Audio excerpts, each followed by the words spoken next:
ఈ సంక్షేమ ఆశలలో జరిగినాయి. ఎందుకు జరుగుతూ ఉన్నాయి? ఈ పేద విద్యార్థులు చదువుతున్నటువంటి హాస్టళ్లలోనే ఎందుకు ఆత్మహత్యలు జరుగుతూ ఉన్నాయి? ఎందుకు బలవన్మరణానికి పాల్పడుతూ ఉన్నారు?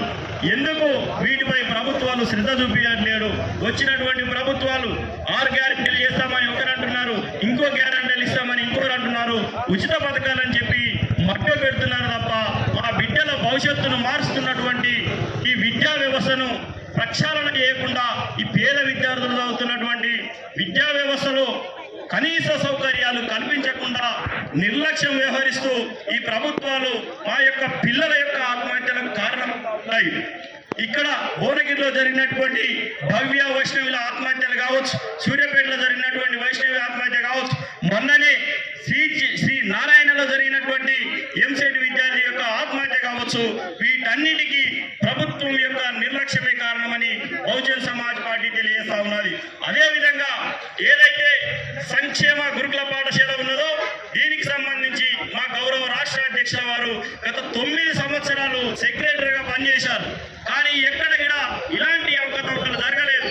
కనీసం ఎక్కడికైనా జరిగితే ఒక విద్యార్థినికి కరెంట్ షాక్ కొట్టి చేతులు పోయినటువంటి పరిస్థితుల్లో దాన్ని సుమోటుగా తీసుకున్నటువంటి ఇక్కడ ఉన్నటువంటి సెక్రటరీ గారు డాక్టర్ ఆర్ఎస్ కుమార్ గారు ఆ కాలంలో ఈ ప్రపంచంలోనే అత్యున్నతమైనటువంటి టెక్నాలజీ కలిగినటువంటి చేతులను ఆర్టిఫిషియల్ చేతులను తీసుకొచ్చి పెట్టించినటువంటి ఘనత కూడా డాక్టర్ ఆర్ఎస్ ప్రవీణ్ కుమార్ గారికి ఉన్నది. కానీ నేడు ఉన్నటువంటి ప్రభుత్వాలు కానీ అధికారులు కానీ ఎవరు కూడా పట్టించుకోకుండా నిర్లక్ష్యంగా వ్యవహరిస్తూ మాకు సంబంధం లేదు, మా డ్యూటీలు మేము చేసుకుంటాము, మాకు జీతాలు వస్తే చాలనే సన్నంగా ఈ ప్రభుత్వ అధికారులు ఉన్నారు. ఇది ప్రభుత్వంలో ఉన్నటువంటి రాజకీయ నాయకులు కూడా ఇక్కడ మా పిల్లలు చదవరు, మాకు సంబంధం లేదు, ఫార్మాలిటీ కోసం అంబేద్కర్ పేరు చెప్దాం, పూలే పేరు చెప్దాం, హాస్టల్ విద్యార్థులకు ఎంతో కొంత ఇచ్చి మన చేతులు దులుపుకుందామని చెప్పేసి మాట్లాడుతూ ఉన్నారు. ఇక్కడే ఉన్నటువంటి రోడ్డు మీద ఫుడ్ స్టాల్ పెట్టుకున్నటువంటి కుమార్ ఆంటీ మీద ప్రభుత్వం స్పందిస్తుంది కానీ భువనగిరిలో జరిగినటువంటి భవ్య వైష్ణవుల ఆత్మహత్యల మీద స్పందించినటువంటి ప్రభుత్వం చాలా సిగ్గుచేటు. ఇది మేము ప్రజాప్రభుత్వం అని చెప్తా ఉన్నారు, 6 గ్యారెంటీలను అమలు చేస్తామని చెప్తా ఉన్నారు.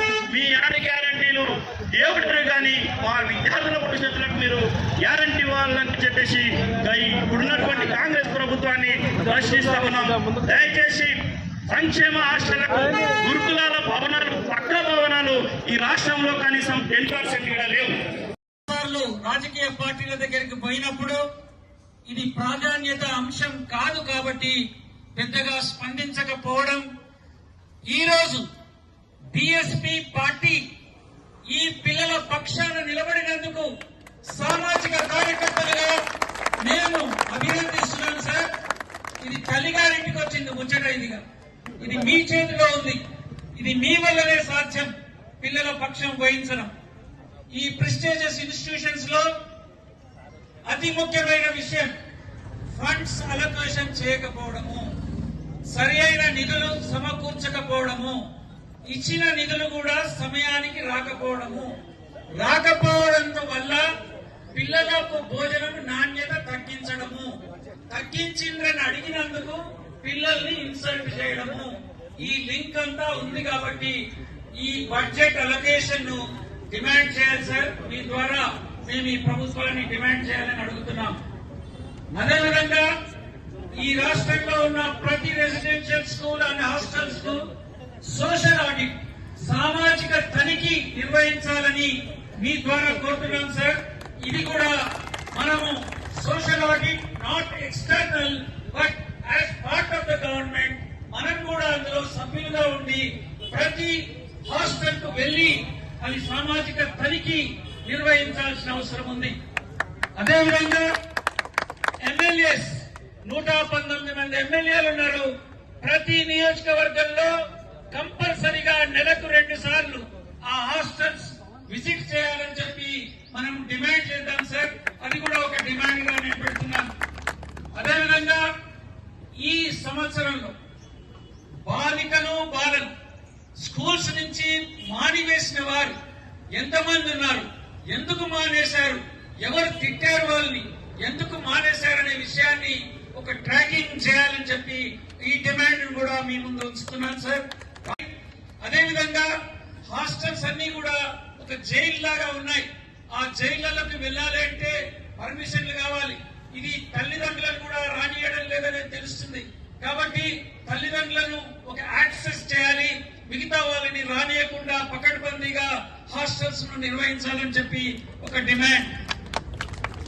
అదేవిధంగా ప్రతి స్కూల్లో ప్రతి హాస్టల్లో ఒక సైకాలజిస్ట్ ను నియమించాలని చెప్పి ఒక పెద్ద ఎత్తున డిమాండ్ చేయాలి. మనం ప్రతి హాస్టల్లో పిల్లలకు ఇబ్బంది అయినప్పుడు ఎవరికి చెప్పుకోవాలి, ఎక్కడ దుఃఖం చెప్పుకోవాలి, ఎవరితో మాట్లాడాలి, అక్కడ ఉన్న వారికి ఆ నైపుణ్యత లేదు కాబట్టి వారు ఇన్సల్ట్ చేస్తున్నారు, వారు తిడుతున్నారు, వారు ఏదైనా మాట్లాడితే అసహించుకుంటున్నారు. కాబట్టి ఒక సైకాలజిస్ట్ ను ప్రతి హాస్టల్లో ఉంచాలని డిమాండ్ పెట్టాల్సిందిగా మేము ముందు ఉంచుతున్నాం.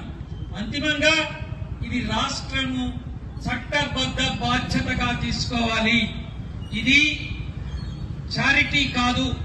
ఆ పిల్లలు మీకు అప్పచెప్పడము అంటే ఇది రాజ్యాంగంలో రాసుకున్న విద్యా హక్కు చట్టాన్ని అమలుపరచడానికి మీరు చట్టబద్ధ బాధ్యతను వహించాలి. ఈ చావులన్నిటినీ కూడా రాష్ట్ర ప్రభుత్వం చావుల కింద, రాష్ట్ర ప్రభుత్వం హత్యల కింద దీన్ని పరిగణిస్తే తప్ప ఈ సీరియస్నెస్ ఈ రోజు అసెంబ్లీలో లేదా రేపు అసెంబ్లీలో తప్పకుండా ఈ రాజ్య హత్యలను ఖండించి అన్ని రాజకీయ పార్టీలు కూడా దీని మీద స్పందించాలని కోరుతూ ఈ మహాధర్నాలో మేము సోషల్ డెమోక్రటిక్ ఫోరం గా మీకు సంఘీభావం తెలపడమే కాదు, ఆ పిల్లల కుటుంబాలకు మా ప్రగాఢ సంతాపాన్ని తెలియజేస్తున్నాం. జై భీమ్, జై భీమ్. ఈ రాష్ట్రంలో ఉన్న 60 లక్షల మంది పిల్లలను మీరు మీ చేతుల్లో పెడుతున్నాం. బిఎస్పీ ద్వారా మీరు ముందుకెళ్ళండి, మీరు ఉద్యమం చేయండి. ఇది విద్యా ఉద్యమం జరగాలి. ఇది విద్యా ఎమర్జెన్సీగా ఉంది తెలంగాణలో. తెలంగాణ చాలా వెనుకబడి ఉంది. తెలంగాణ 35వ రాష్ట్రంగా ఉంది. చదువులో లెర్నింగ్ అవుట్కమ్స్ లో 35వ రాష్ట్రం ఇది. కాబట్టి ఈ ఉద్యమంలో సార్ మీరు మాకు తెలుసు మడమ దిప్పరని, కాబట్టి మీరు మడమ దిప్పకుండా ఈ విషయం మీద మీరు ముందుకెళ్ళండి. మీతో పాటు సామాజిక కార్యకర్తలుగా మేమంతా మీతో ఉంటాము. ఇదంతా కూడా రాజకీయం కాదు, ఇది పిల్లల పక్షం వహించే ఉద్యమంగా దీన్ని ముందుకు తీసుకుపోదామని తెలియజేస్తూ ముగిస్తున్నాను. Thank you.